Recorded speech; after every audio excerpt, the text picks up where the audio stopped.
something, what are you giving up? Control. Yes, you're giving up control.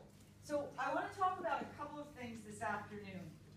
And one is, how do we find things to delegate? So how do we figure out, what things we should be doing and what things we can delegate? And then secondly, I want to talk about how to actually go about delegating, because there is, believe it or not, a process. And one of the reasons that we shy away from delegation is it doesn't turn out the way we want it to. Is that fair? Yeah. So if I say the words, it gets done quicker and it gets done correctly if I do it myself. Does that sound right? So it's very hard because obviously, as we've heard from just about everybody, what's happening in your head, what you think is happening, is often completely different than what's actually happening.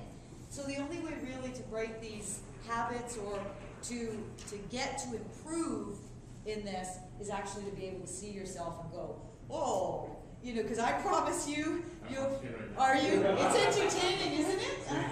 Yeah? Yeah. I know. No idea what I'm saying. I'm just pulling all over the place. Okay. Take the volume mode. Yeah. And you know what? This is the point. Next time you stand up to present or speak, you're going to remember that.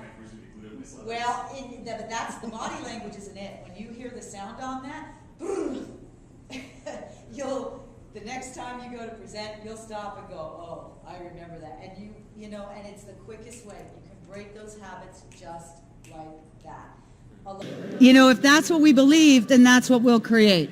It's not my fault.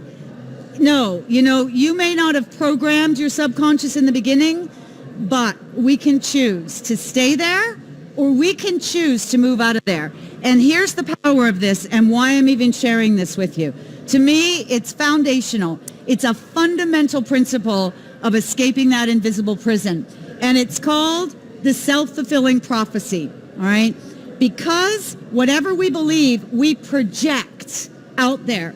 And we believe that other people can see that or believe that about us. So our beliefs about ourselves drive our expectations.